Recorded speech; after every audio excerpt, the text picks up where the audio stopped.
my faith will rise. I'm crawling out the trenches, holding me, my life. Hello, visionaries. Welcome back to my channel.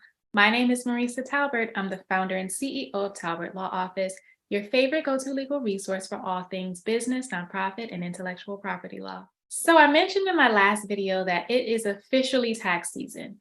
And I don't know about you, but I'm definitely feeling the angst of preparing both my personal and business income taxes. Last year, I did a lot of business traveling for speaking engagements or traveling to handle client matters in different states. And let me tell you something, those costs add up. But if you're a business owner or even a self-employed individual who travels for business, you may be able to deduct those costs when you file your taxes. So let's get into it. First, I want to give you 3 tips so that you can know if your travel even qualifies to be considered business related. So number 1, you must leave your tax home for longer than a normal workday, and you must require sleep or a rest period to meet the demand of work while you're away. For tax purposes, your tax home is the location where your business is based, not necessarily where you live. Now, this can get a little tricky for online businesses or for those who work from home, but maybe their business is based or registered in another state. If you fall into a gray area and don't really have a regular workplace or a place where your business is based, then the IRS looks at 3 general factors: how much you spend in each location, how much work you actually do in each location, and how much money you make in each location. If you work from home or travel to assignments directly from home, generally speaking, the place where you live is going to be considered your tax home. But make sure you talk to a tax professional to make sure that you've correctly identified your tax home. All right, moving right along. Tip number 2, you must have the intention of mostly conducting business in the location that you travel to. The IRS measures your time away in days. For your travel to qualify as a business trip, you need to spend the majority of your trip conducting business. That just makes sense, right? For example, if you fly to Miami for 5 days and you attend a 3-day conference, you go hang out at the beach for the last 2 days, that's going to be considered a business trip.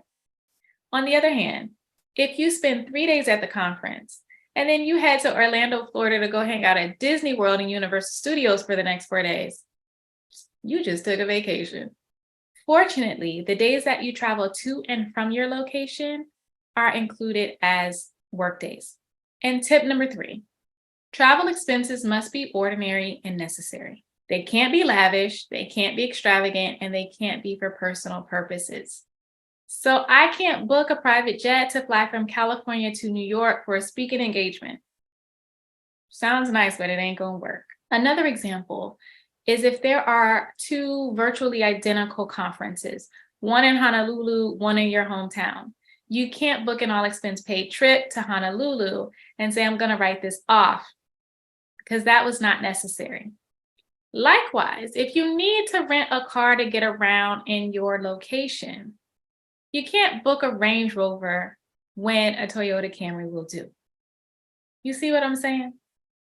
So now that you know what qualifies for a business trip, let's talk about what you can actually deduct. So deductible travel expenses include the cost of travel by airplane, bus, train, car between your home and the location you're traveling to. It also includes the fares for taxis or other transportation like Uber or Lyft between an airport or a train station to your hotel, and between your hotel to the workplace in your business destination.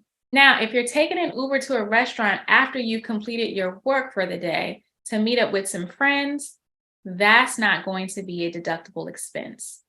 But deductible costs also include shipping of baggage, samples, or other materials that you might need in the business destination. It includes mileage if you drive your personally owned vehicle. It includes lodging and non-entertainment related meals, dry cleaning and laundry services, business calls and other communications, tips paid for services related to any of the other expenses that I've already mentioned, and other similar, ordinary, or necessary expenses during your business trip. So, in order to take full advantage of these deductions during your business travel, you need to do the following. Number one, plan your trip in advance. You can't just randomly show up somewhere, claim to be networking, and deduct your whole entire trip for business purposes. It doesn't work like that. Your travel needs to be intentional, so plan it beforehand. Number two, create an itinerary. Plan out your days and who you'll spend it with. Now, that doesn't mean you have to plan out every second of every day of your trip, but generally document your plans to show some professional intent behind your trip. And number three, maintain a copy of all of your receipts during your business travel. Those 3 tips should make it very easy for you to prove at any time that your business-related travel qualified as a business trip and that you deducted the proper expenses. Well, that's all I have for today. I hope that was helpful. For more tax tips, be sure to download my free tax guide in the description box below. 35 money-saving tax deductions for business owners and self-employed individuals. Don't forget to like, comment, share, and subscribe. Thank you for watching. And as always, this is Talbert Law Office, your favorite go-to legal resource for all things business, nonprofit, and intellectual property law. And I'll see you in the next video. I done made it this far. I'ma keep it pushing, yeah.